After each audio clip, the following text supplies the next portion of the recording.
this morning.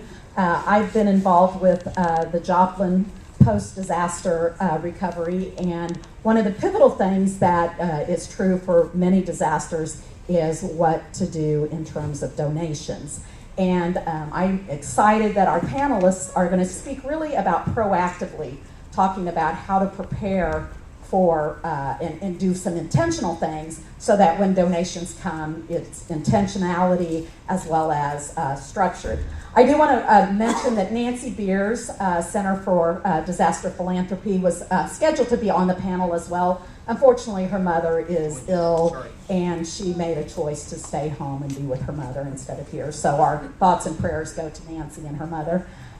With no further ado, we're going to spend about 45 to 50 minutes listening to Louise Canus and Donna Azalon, and then we'll have time for questions and answers. So I will give the microphone over to Louise and sit here quietly if I can.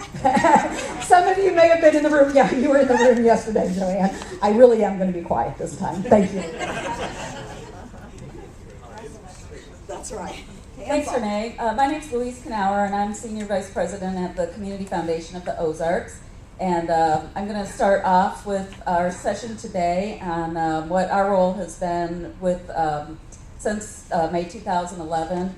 I've got a couple of folks here who will keep me honest. Our President Brian Fogel is here, and Stephanie Howard, who served as president of our partner, the Joplin Regional Community Foundation, during some of that stretch, is here as well. So feel free to keep me honest. But what we're trying to do here is kind of offer some reflections on what our role was in private disaster philanthropy during that time. We were working in the financial area, and then my colleague John O'Hare is going to be talking about other types of non-financial donations, sometimes known as the stuff that comes along with disaster philanthropy. I want to start out just the story we've told a lot, but that on Friday, May 20th, 2011, Brian and I were having lunch with a program officer from a national foundation in Springfield. She was visiting Springfield and got hooked up with us through a mutual colleague, and it was just an introductory lunch, and at the very end of the lunch we said, well, it's so great to meet you, we're so glad you're here, because we always know that in the Ozarks it's not if but when the next disaster occurs. And even now that gives me chills when I think every time I've thought about that since then, because then we know what happened on the following Sunday. And when we both got to the office Monday morning, that was one of the first calls we made, and we said, help. We couldn't believe that, we're calling her 2 days after we met her to say, help, look what's happened here. And they were one of the first people that responded. Within days, we kind of pretty much, very few questions asked, and we had a nice check from them, and have had a relationship ever since. But meanwhile, that Monday, we were working on, we set up the disaster fund that has been our primary fund, called the Joplin Recovery Fund. And we, first thing we had to do is kind of decide what the philosophy of that fund was going to be, because it was very important to us that donors understood what they were donating to as we went out and started publicizing the fund. So the first thing that we knew we wanted to do was to stake our position in mid to long-term recovery.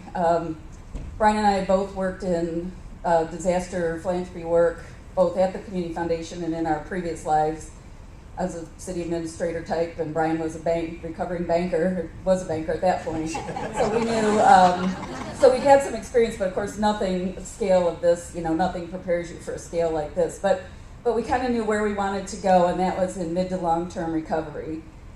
We know that we are not a first responder agency. That's not the type of services that we provide, and that there are dozens and dozens of great agencies out there that do first response work, and that we're accepting donations for that work, and we didn't want to step on their toes, overlap with that, and we felt that there are donors who want to do that kind of support work, and then there are others who do understand that the needs are going to be going on for mid to long-term recovery after the first responders are done with their work, after FEMA leaves, after the insurance adjusters leave, that there's still going to be plenty of work to do, as of course everybody knows. as a community foundation, we believe that our role is to serve as an anchor in the community, and that is a role that we could serve. So we also knew that another thing that we're at least smart enough to know this much at the very early days, that we wanted to support nonprofit agencies, and that's kind of our wheelhouse anyway. We have a huge program in our foundation of working with nonprofits, and we wanted to, that was where our support with the recovery funds would naturally fall. We did not want to get into the situation where we were providing direct grants to individuals, because we've had too many circumstances in our field where foundations have gotten into a lot of trouble, either legally or publicity-wise, of trying to choose, what's a life valued at, what's a injury valued at, and trying to make that direct grant to individuals. We think that the nonprofit system works because that works through a case management system, and that we can provide the grants to the nonprofits that then do provide the direct services to individuals. So those were the two things that we knew right off that was what we were going to stake our wheelhouse in. And so right away we had to kind of put that all in a one sheet, and news releases and all that, and the donations just kind of started coming in, and they came in from all over the country, all over, other countries, and the ball got rolling. If we may talk about it later, but there's kind of a rule of thumb that a lot of individuals at least try to make their decisions on donating within 4 days of the disaster. Now, Joplin, again, is a scale like none of us have seen, so it didn't obviously curtail much after that, but we knew that it's something that you have to hit on immediately to capture people. We do think that, we're talking about individuals, groups of, the other thing I want to mention that, so in the decisions that we made early, and we're kind of looking at this as kind of a blameless autopsy reflection on our role, so we felt like really good about those first two decisions that we made. Another decision that we made is that we were going to forego any usual fees that we would charge, that we hold funds for partners. So, and we've kept that the whole time, that we didn't take any fees, we didn't take any interest, and it was pretty, we don't second guess. That decision was, again, the right thing to do at the time, most of us think, but we would probably think about that if we had it to do all over again, whether we would do that in another situation. We'd think harder about it than we just kind of automatically reacted in the moment, because kind of in a sense, we seeded the fund, the Joplin Recovery Fund, along with one of our great partners at the Coover Charitable Foundation.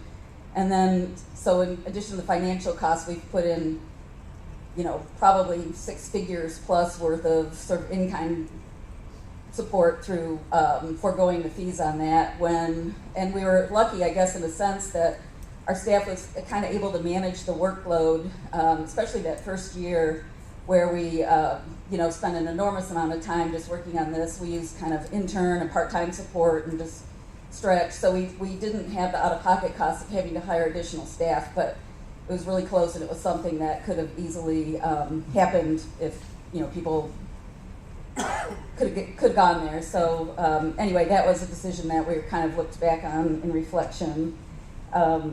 We also, another thing that we have kind of revisited is that we had a total of like 22 funds open to support Joplin recovery, and these came from people that had specific interests, like they wanted to support the parks, or they wanted to replant trees, and they opened them on behalf of companies, and other communities opened funds to support Joplin. And again, looking back at that, we think that we might have been better served if we could have tried to encourage people more to go into the actual recovery fund itself, because it's a lot of confusion, for one thing, when you're trying to get your messaging out on, we have 22 funds, but we are only administering this one called the Joplin Recovery Fund, and other people are administering the other ones. And while it's people are collecting all these donations in the sort of the heat of the moment, the later process comes in getting that money back out on the street. So you have to then kind of figure out what your process is going to be for distributing the funds. So majority of it did get used, but we did have some kind of remnant funds or things that we ended up just within the last year consolidating and saying, would you be willing to just move that into the Joplin Recovery Fund and let us get that out on the ground so that we don't just have any money sitting there that could go to good use. So we do feel like that would have been a benefit to just try to consolidate the actual number of funds that we were holding, because that got a little confusing for people. Another thing that we had, the Joplin, City of Joplin actually also had a lot of donations just kind of coming in over the transom for people that were just sending donations to the city, and they didn't know what, they didn't have anything set up. So they opened a fund with us, and that one was called the Joplin Tornado First Response Fund. The idea was to get that out on the ground, but this was the first meeting that we had with the folks from Joplin. As you can see, we're kind of still in the bunker, the situation room. There were a million priorities going on. There were, interruptions throughout that meeting. They had obviously just a ton on their plate, and now they had to kind of figure out, got the fund open, people were donating to it, how are we going to get that money out on the ground? And so being a city and having to go through sort of official process, they had to then develop a grant-making process and figure out, a grant committee and an application and, working with their finance department. It turned out fine. I mean, they ended up, they had a very, put together a thoughtful process.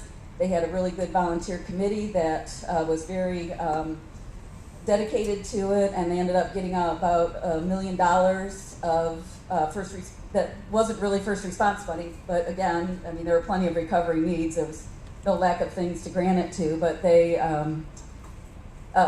took about 2 years. I think they finished their money last year in 2015. They made their final grants out of it. So I'm not here to speak for the city, but I think that's something to think about. And our folks over in Greene County, having seen that process, have kind of taken a different approach where we've actually kind of been written into our county disaster recovery plan that we've got a fund established, just kind of a general community recovery fund. The city and the county have agreed that donations that would just come in over the transom to the city or county would go into this fund, and then it would get administered through whatever, we have like a outline of a grant-making process set up for that. So that would, we hope, streamline the process in our county, and we're also using that in a number of our affiliate areas.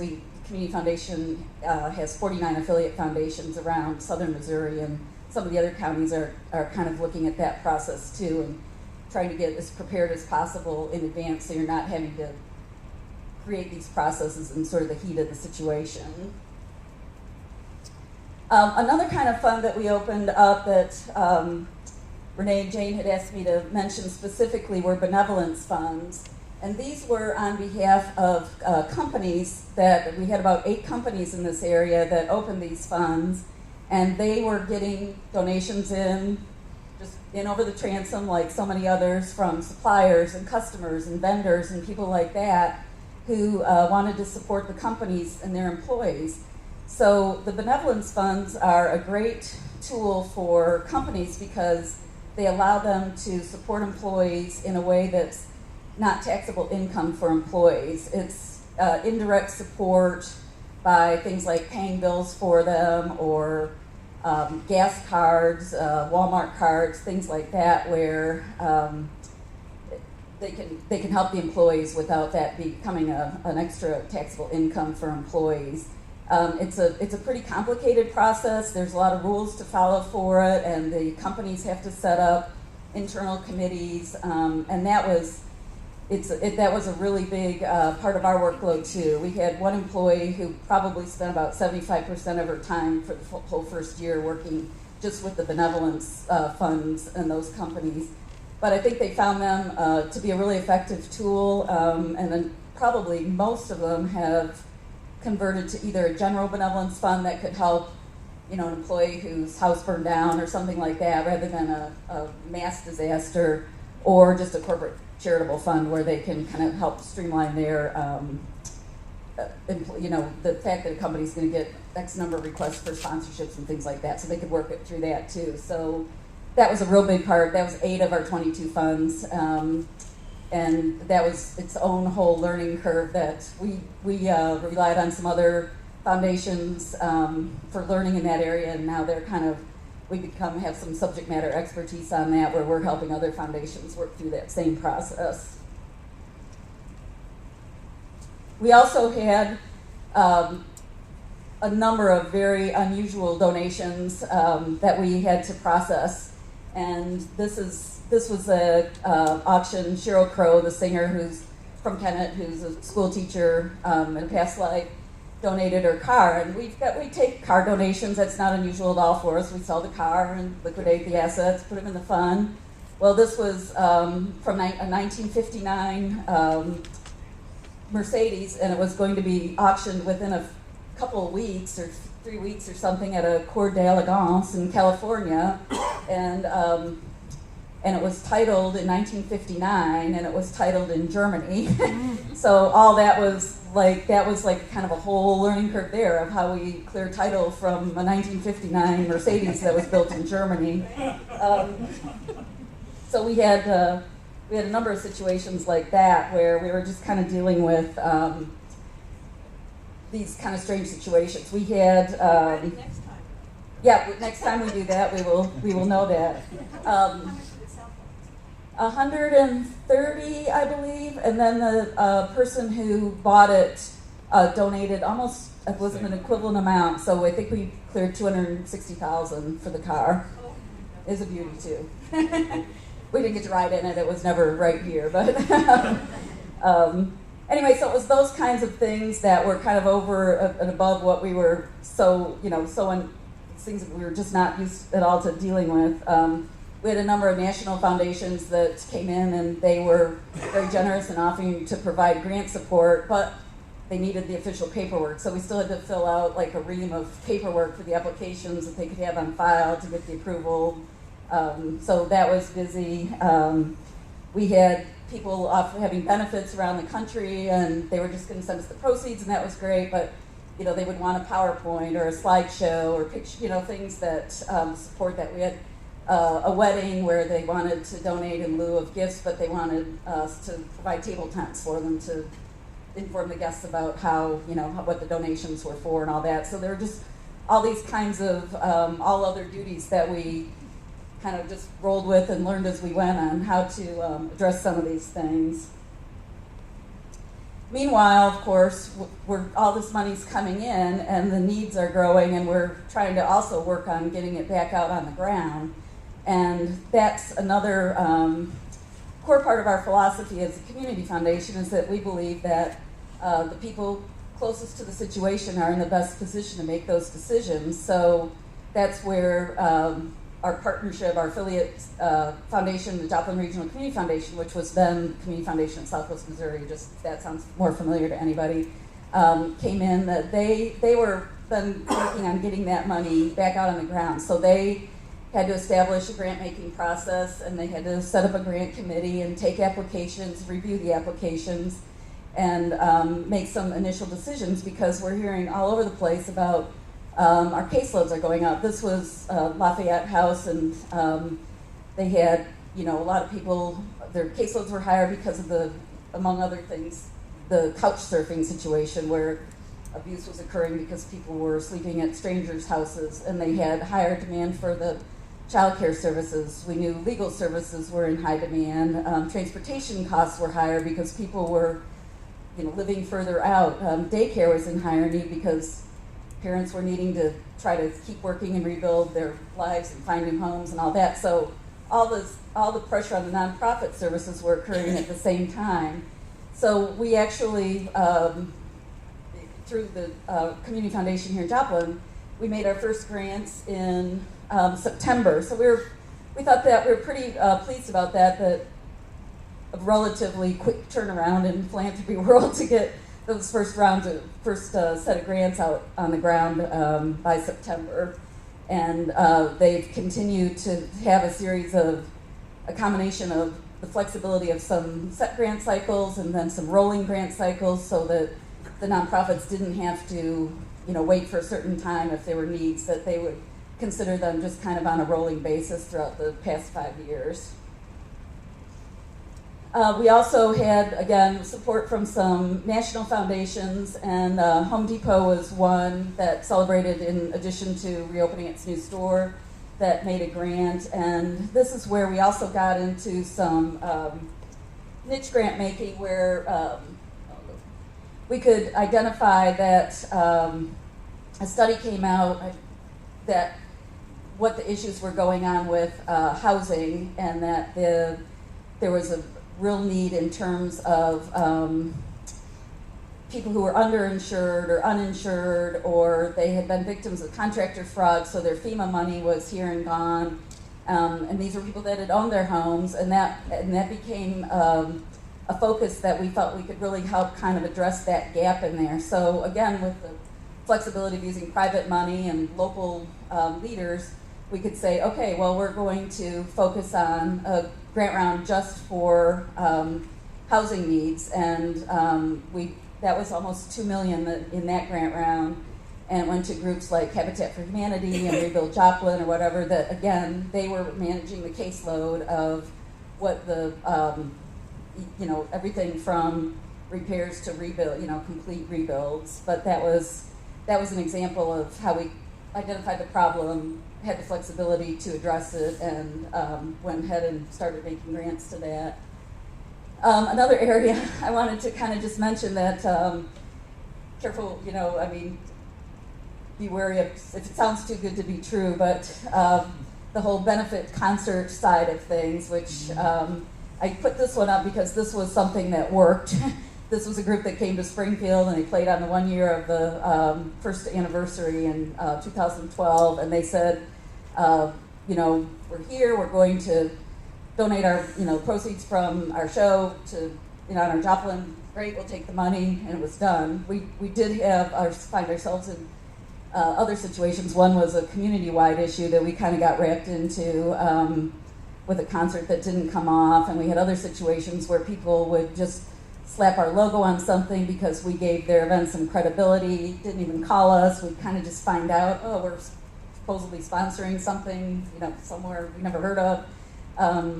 So it's, something like that, it's hard to know how to suggest to prevent it, but if they're just going to try to use you without letting you know. But if we would just definitely caution everybody to be super wary about these offers that come along, and whether it's worth the diversion of other resources and time and energy at that time to do, get involved in sort of these big benefit events early on.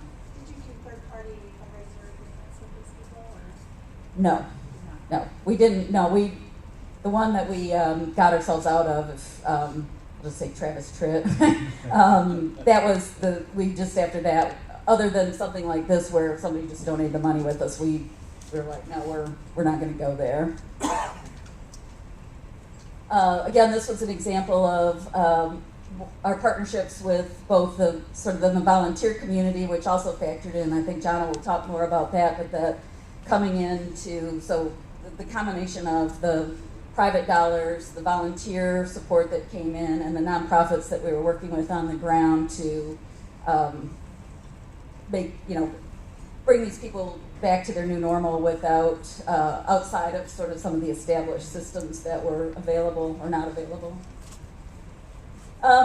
This is an example. I've interviewed this gentleman, Bobby Burton, more than 2 years after the tornado, and another reason that the value of sort of the mid to long-term recovery and the flexibility that private dollars can bring to the situation is that he's a super unique guy, but his character isn't unique in the sense that we find this in other places where we've worked in this area in our region, where Ozarkers were stubborn or resilient, were independent, and that different from things we've seen in other areas of the country, people will hold out, and he was an example of that. He was living in squalor until a case manager found him and referred him to rebuild and got him in the thing, and there was still money available to help in a situation like that.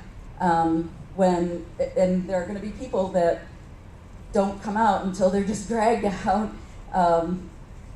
That could still be helped when you've got the money set aside for long-term recovery. And so I think Bobby, for me, is kind of a poster child of the value of that. So we wrapped up at 2 o'clock today. We'll be presenting the last Joplin Recovery Fund grant. It will be a total of, there's been more than 100 grants made, and 6.1 million that the Joplin Regional Community Foundation has distributed. Altogether, we took in more than 12 million in gifts in all these 22 funds that we've talked about. Thousands of gifts, and it's almost all gone. There's a few funds that are holding money because they have a specific purpose that they're waiting to use it, but we know that the recovery is not complete, but after 5 years, but it's on a heck of a start, and we feel that we got the money out on about as timely a basis as we could, balancing the early needs with at least getting to the point where we are now. So I want to say thanks again to the Joplin Regional Community Foundation. Those are we're paid at the Springfield staff, but those folks were all doing it as volunteers with everything else that they were dealing with here too, and they just did yeoman's work on making this happen for the community. And go ahead. Are you setting aside any money for mental health needs later on? We have funded mental health needs throughout. Want to take that? Looks like you're nodding. We have funded different mental health needs, but we set a goal that 5 years we would get all of the money out, and so that's what we have done. So we decided that 5 years we would get those to market. We didn't want to be holding this still. We've given more than one grant. In fact, on the last grant last week, I believe it was. NAMI. NAMI, yeah. Can you rephrase what she said we get here? She said that she mentioned that the board did have a goal of trying to use 5 years as a mark to make the money stretch, but be on the ground within that mark. But that we funded the question was about mental health services. We have funded those along the way, and one of the final grants last week was to NAMI. So that's been a continuing priority for the grant committee. And I want to turn it over to Jono to talk about the other side of the donation equation. Thank you, Louise.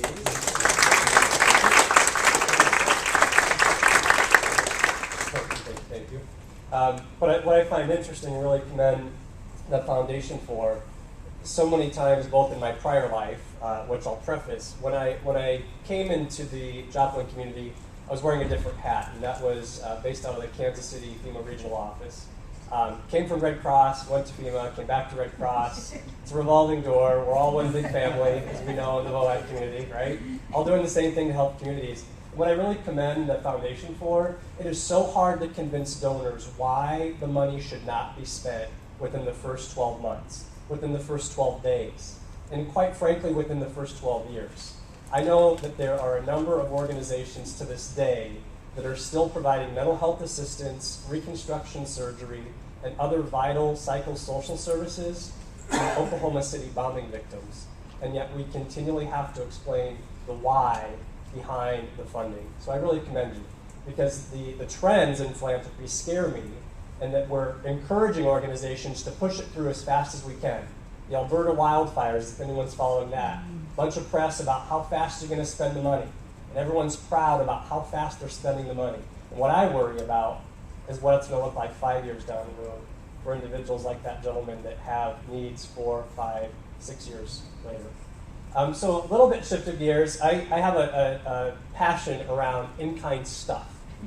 So most emergency managers that I work with know this, because I asked them, I said, do you have a debris removal plan? Well, yeah, of course we do. Do you have an electricity restoration plan? Of course we do. It's in our local emergency operations plan. Do you have a fire suppression plan? Absolutely. It's a requirement. Like, no community is going to allow a local emergency manager to get away with not addressing those life safety, life-sustaining issues. But yet, when we talk about the secondary disaster, which is stuff, everyone acts surprised, right? When everyone's cleaning out their closet, sending their stuff, And what I really get passionate about is while it's not life safety initially, it becomes a burden for all the organizations, the NGOs, humanitarian aid organizations that have to divert their attention from helping people to sorting stuff. And it just drives me batty. It's a passion of mine. So I come up with this visual because usually people will say it's like all or nothing. And I don't believe that. I believe there is a place for in-kind donations. It just depends on where and how it's messaged, depending on where that community is. So I like to say somewhere is right in between, right in the middle. So I went through my email. I'm a hoarder. Cam knows this. I keep all my emails in a nice little sequential file and folders galore. And I pulled back through my files of things that were happening on that Sunday for the first 72 hours of the disaster. And these were some of the things that I pulled, right? What was needed in the immediate aftermath of the tornado. I was reading media releases where people were saying, send everything, right? It's the camera that gets in front of the individuals and they don't necessarily process what's needed. It's just send everything. And this is not unique to Joplin. This is every disaster where there is a camera. And obviously, donations start to arrive, not big deal, but anybody that was on this campus that first 24 hours realized what a big deal it was, because it really did inconvenience those that we were trying to shelter, those that we were trying to feed with our partners, those that we were providing mental and social cycle support for. So these are some of the, and this is probably Debbie Meads, I could be mistaken, but some of our shelter workers that were actually sheltering in this building and sending emails with some of the alarming distress around the stuff that was starting to arrive. Things are piling up. We're finding numerous websites that have popped up requesting donations, right? Talk about 21 funds and confusion for the donor community. And now, in the high-tech world, people are just setting up GoFundMe accounts, right? And while I'm a compassionate person, and I believe that most people, 99% probably have good intent, so there's that 1% that causes me a little bit of an alarm. And there are tax consequences, too. Huge tax consequences when we start to set up these pop-up funds. Anything we can do to put a stop to that would be greatly needed. Proud of the city, because they didn't go with the send everything message. I have seen elected officials in particular get on camera and say, give us everything you got. Send us everything you got. So, recognize the building? Okay. Courtesy of our friends from Adventist Community Services who have a true niche. Anybody here from ACS? Adventist Community Services is one of the top-notch in-kind donations managers across the country. They deploy and do amazing things to help us sort through these problems. So this is the physical plant, day one. Doesn't seem like too big of a deal.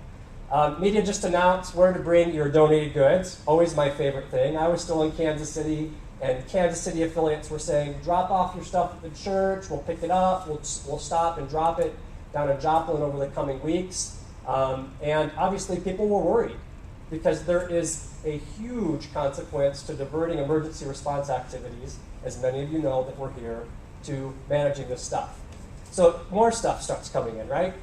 And just like my own parents who think, I'm going to send whatever it is I can find that seems like it would be the right thing. It could have been a pant without zippers or some jeans with no knees. Because at the time, they're thinking, how can I help? How can I help? And the message, cash is best, is a really hard one to carry because it sounds like you're just being selfish as an NGO or as a community foundation saying, just send us cash. But we all know that there are huge economic benefits in allowing cash to mobilize local recovery efforts. So this is on Tuesday. I'll let you read it. These are straight from the email. It really was alarming to me that we could not get the message out fast enough that cash is king. And I believe that we have a culture of philanthropy for those that aren't large managed donors that don't understand why cash is king. And the media is not enabling us to get that message out in a way that is meaningful. Because it isn't like fire suppression, it's not like tornado safety, it's not like debris removal that is baked into the culture of emergency management.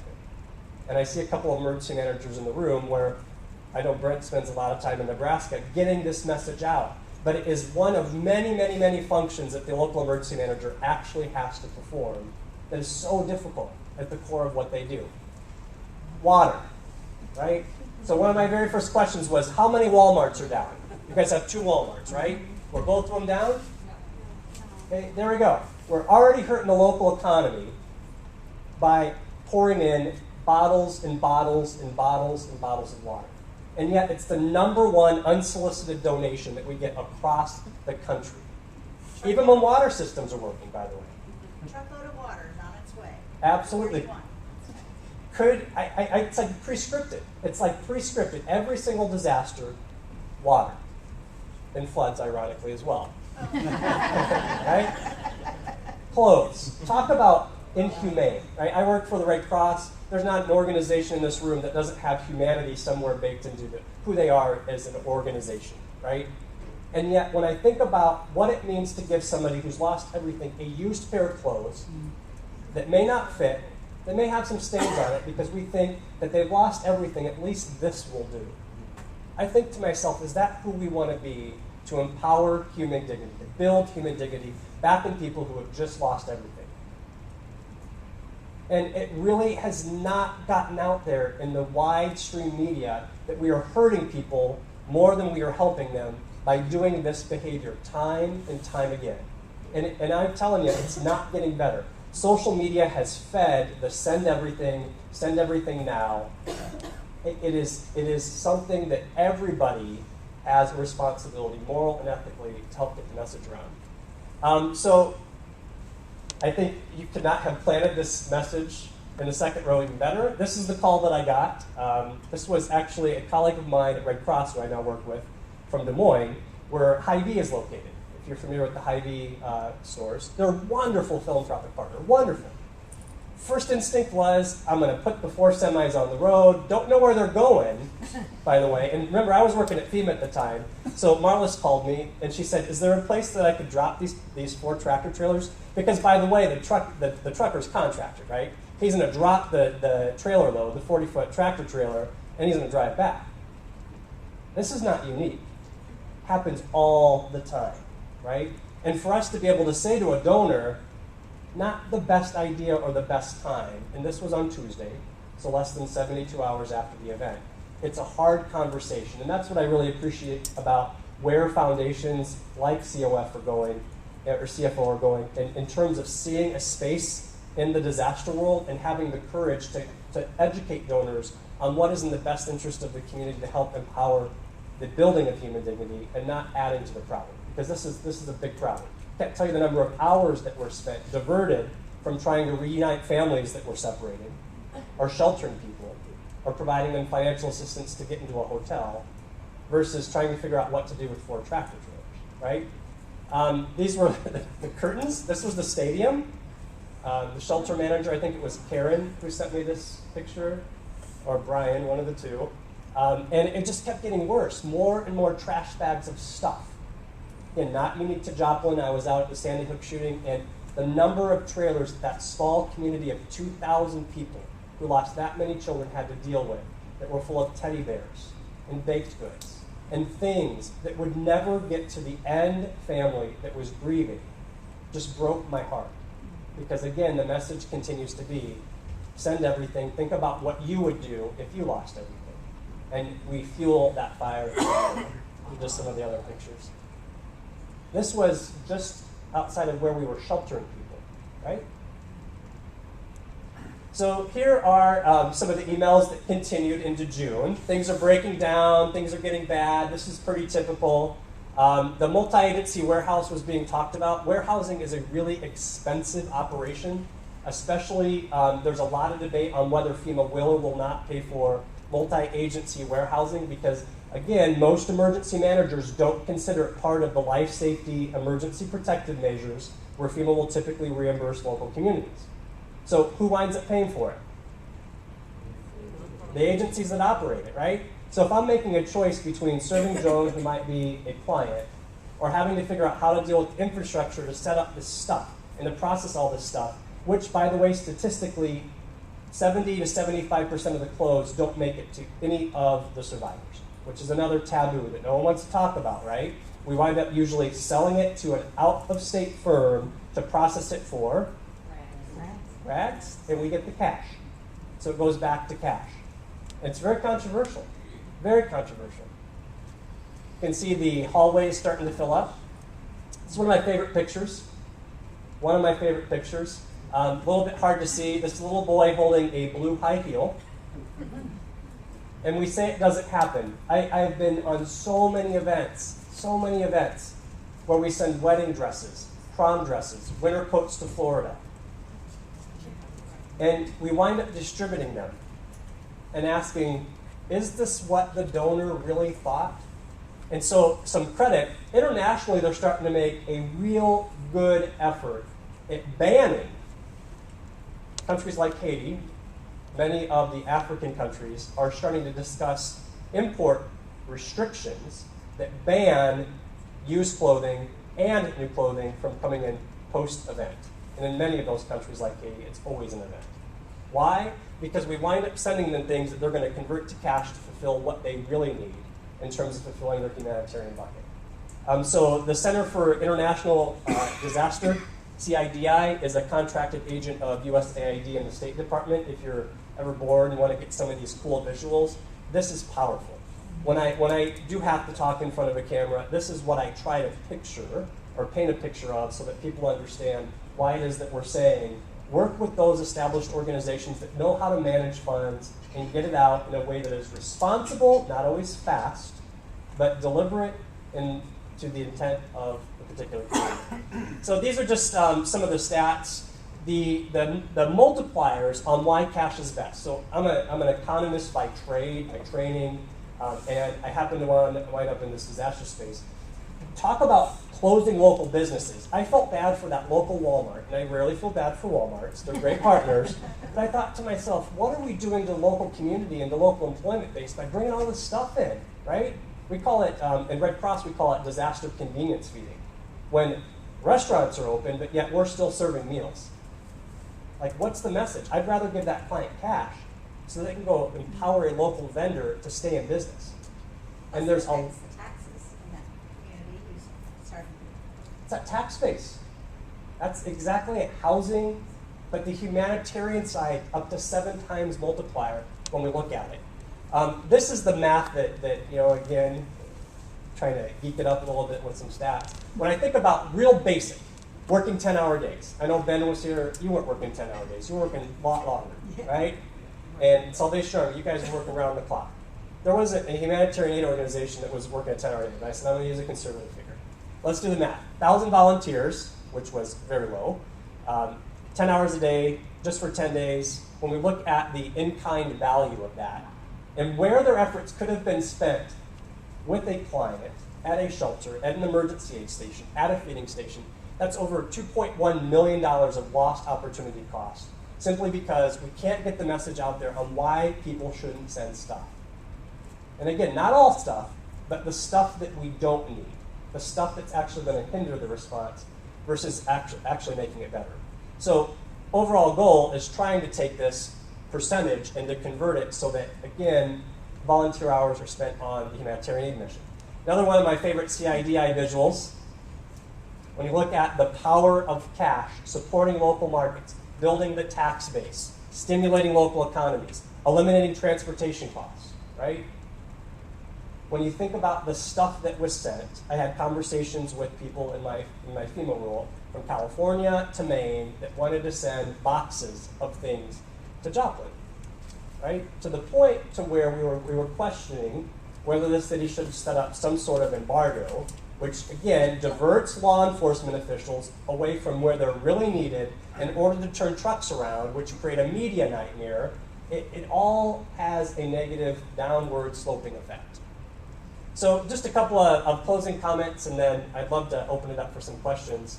We always like to say, keeping this, these are real pictures from Joplin, from turning into this, ultimately becoming this. This was right along Range Line Road for weeks, bags and bags of stuff, and it was raining, right? That's the first thing I saw when I came to Joplin, right beside the jury, but it was a mountain by that. This is inhumane. Absolutely inhumane when we think about efforts.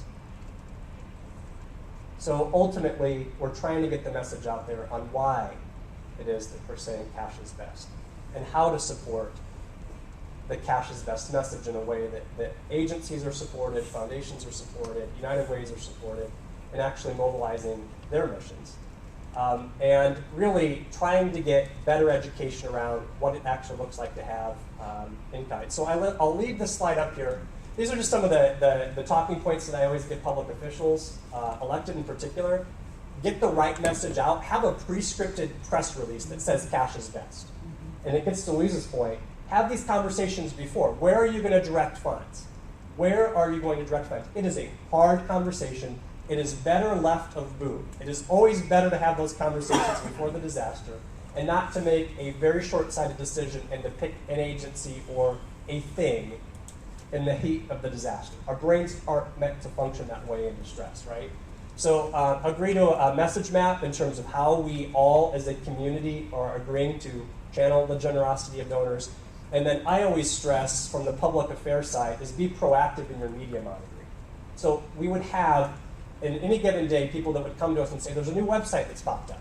There's a new message that's out there. And my question back would be, what are we doing about it?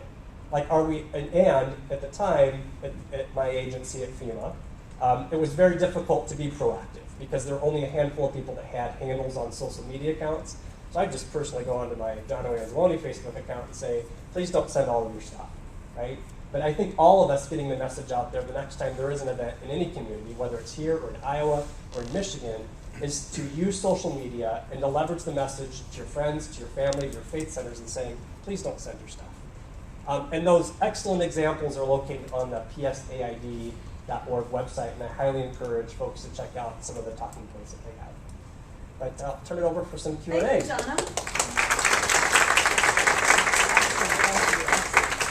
I'd like to make a point, and Stephanie could back me up, but I think that we were approached about supporting warehousing and new space, and I'm not even sure it got to a grant application stage, but we chose not to fund that, to just build space to store the stuff that was going to be destroyed anyway, because we didn't feel like that was a good use of the funds over to really support true recovery. So that was kind of another outcome of just needing to spend more money to store things. Well, and I want to say on behalf of the Joplin community, it was helpful to have people removed from the day-to-day tragedies, because just as you said, Jono, a lot of times we may not have been thinking straight. And so it's so helpful to have people temper a logical response as opposed to the emotional response. And so if I can offer that to the community, any of you all that are out there and may experience disaster in your own community, understand, just as Louise and Jonna said, you're thinking in trauma mode. And so it seems logical, but it's really nice to have that counterbalance. Just say, for somebody to say, no, we're going to put some limits. It's kind of like when you're raising children and you say, it's also true. Yes, Jim. It's also true for the donors too. The donors are also thinking in trauma mode too. Very emotional. Because trying to tell somebody who wants to do this, don't, you're going to get some pushback in your face. So getting that message out well ahead of time and making it part of the ongoing preparedness conversation is really, really important. I mentioned seeing that mountain of clothing right there beside in that lot by the Durian when I hit town. I went back to my office in Jefferson City, the Department of Mental Health, and I was talking about this. I had messages waiting for me when I got back to work saying, my church group or my organization is gathering up supplies and we're going to send a truck to Joplin. And I sent a message back saying, please don't. And I explained. And I got slammed by these people who really, they passionately wanted to do this. you're hard-hearted. Yes. You're very hard-hearted. I'm a beast. Thank you, Jenny. Yes, question in the back? So I'm wondering, since you know this is going to happen, are people like just planning to have a fast turnaround? I mean, is that another alternative, which is to contact who you're ultimately going to sell this stuff to and have them show up and take it away as fast as it comes? Yeah, so depending on the organization, because we have a national footprint, like many of our partners do, we have an in-kind donations plan. And let me tell you, we take a lot of bad press for it, really bad. When we tell people don't drop off your stuff, people hear that as heresy, and they say, there's that Red Cross, all they want is money, there's fill-in-the-blank agency. So we have a plan. We make very few exceptions unless it is palletized and in that sweet spot of need and balancing it with what the community socioeconomic geography actually looks like. So absolutely. But local emergency managers, Brent, correct me if I'm wrong, this is not a high priority, right? Donations management has time and time again been the predictable surprise that we all go, oh geez, it's happening again. And it's hard to elevate that when you're talking about fire suppression and debris and all the other things. I just have to disagree with that if you've suffered through it. If you've gone through Sure. it, we went through, I'm with the Los Angeles County, and I'm not positive, but it wouldn't surprise me to find donations from the Northridge earthquake still. Absolutely. You know, we had warehouses and stuff filled, and you know, from the news you'd think LA fell apart, and it was just one section, you know, it was one portion of the area. But once you've gone through that, believe me, it's a living being in our organization. Thank you. I want to say one comment that I love your first slide, Jono, about the all or none. And there was a man named Moyne, and I can't remember Moyne's last name, Georgia Tech, doing a doctoral dissertation. He had really worked at the international level, but I'm just throwing this out. We never got it established in Joplin. But he said, responding to those donors that want to go buy a blanket and mail it to us, and responding then to what we've heard from Louise and Jono, that there might be a middle ground. So I'm just giving you guys this idea. It didn't work. We didn't get it finished in Joplin. What about a bridal registry? What about a baby registry at those box stores that are national? And what if I, as Joplin Long-Term Recovery Committee, had a price point of $25 and I went and put it on a bridal registry at Target and Walmart, and then across the country people could buy a lamp and feel like they're going to give it to the poor people of Los Angeles, the poor people of Joplin, and it doesn't get shipped. Walmart and Target and Home Depot and all these places have to be agreeable, but it goes to the service counter, and then the service counter sells Walmart Joplin, which was 7th Street that was not impacted. We now have 12 lamps. Who in the Long-Term Recovery Committee can come pick up those lamps? I think that's a great model. I'm not saying it's the end-all be-all. I think money is king. Money is king. But on those people that just demand that they have to buy a stuffed animal, they have to buy a lamp, they have to buy a blanket, and so at nonprofits here in Joplin, I'll just mention one nonprofit, Children's Haven, which is our shelter for children. They use that continuously. They're on a baby registry at Target, and they say, if you want to buy something for Children's Haven, don't bring us your own stuffed animals, but go to Target, and we'll tell you what our needs are. So, I know this wasn't my talk. I just wanted to share that. I think that's a middle ground that could have some utility in it. Yes. I live in the Kansas City area, and when this occurred, we had people coming to us just as a group of individuals that did car shows. And they were coming to us asking us to bring stuff down. You know, they wanted to donate. And we told them unless it was boxed food, canned food, we wouldn't bring it down. They wanted to go buy blankets. One of us came up with the idea, you want to do something like that, don't purchase the blanket. Purchase gift cards to any store. And it's best if you buy a variety of them. Even if you know you want to do $25, buy $5 cards from different stores. That way it can fill a need for anybody. Does that work? I mean, we were able to hand those off to one of the NGOs down here, and they were able to distribute them quickly. And this was in the first 96 hours. So the only thing I would say, it depends, situational dependent. So we partnered with Harvesters, which is the Greater Food Bank of Kansas City, and they helped the community here so much because they said, we have the biggest warehouse, second to St. Louis in the state. We'll send your stuff here, and we'll take care of the sorting and such.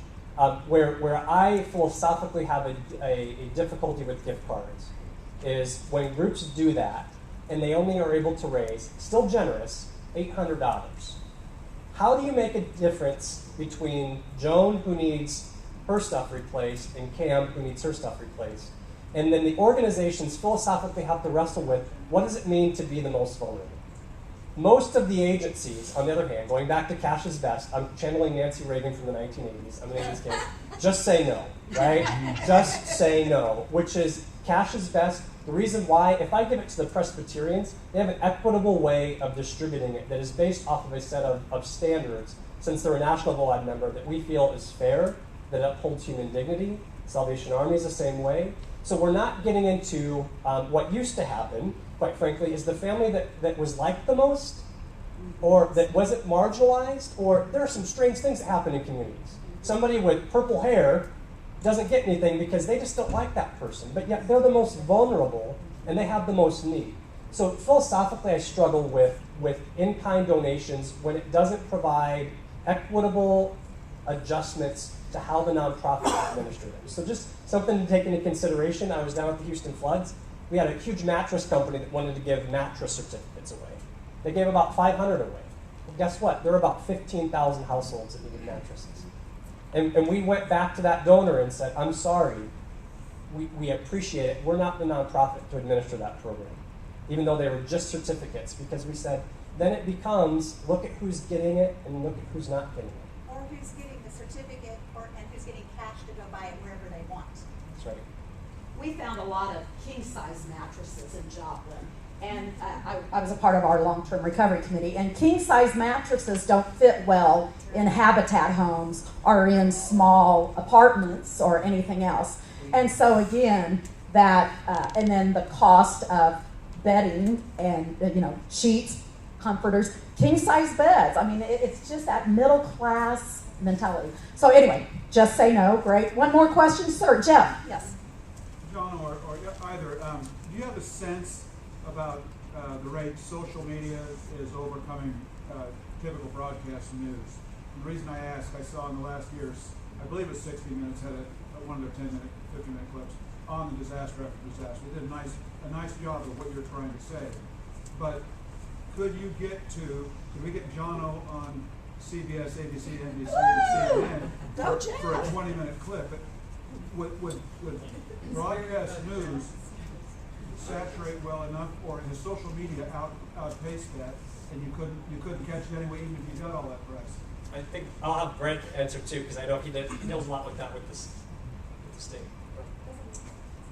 I was just going to say, in a situation like this, the power, the social media power of the emotion of the people influencing other people in a way that, if you could get, if you've got the message and you can get your friends to say the message in this kind of situation, I think that's going to be a stronger benefit than getting them on the 6 o'clock news. And just totally unrelated example, but a project we just did, and we did a survey. How did you learn about this project? And it was close to 70% via social media compared to 7% for television, and even fewer for the other types of media. So I think you just probably can't focus enough resources on managing that area, which is an incredible management process in and of itself to try to do that. Rich, perspective? I'll just come to the mic. Thank you. In June of 2014, we had 5 counties devastated by tornadoes in the space of about 2 hours. Before responders had even finished search and rescue operations, somebody in New Jersey had set up a Facebook page for Relief for Pilger, who had no association with it whatsoever. But because they didn't have we locally didn't have an established plan for social messaging and monitoring, that page was present and giving us headaches because they were already established and they were basically diluting the message. So that just emphasizes the importance of having a plan in place before the disaster happens. Thank you very much, Brent. Joplin, again, you guys are going to hear about Joplin all day long, but one of the things that we did, I think, as a community is the big 5 groups in Joplin endorsed one website, and it was called Rebuild Joplin. So before Rebuild Joplin built houses, they were just a website, and they had 2 buttons on it. It said, I was affected, or I want to help. And that was endorsed by Missouri Southern, the city, the chamber, Joplin Schools, and I believe United Way. And those agencies said, we will not message anything except through this. And so I would encourage you all to also think about that you have one place of messaging. Again, we were a large disaster. We had several AmeriCorps workers working behind the scenes on that website, uploading things hourly, daily. That website then turned into a Facebook page. But what it basically did was to help maybe move away from those outliers like you're speaking about, Brent, those outliers that had no legitimacy in the town. Okay, I would love to say that Jono and Louise will stay up here and talk. We do have a break. My room monitor will sign if you're looking for continuing ed hours. You have a postcard if you need forms of attendance. Thank you all very much, and if we can give a round of applause again.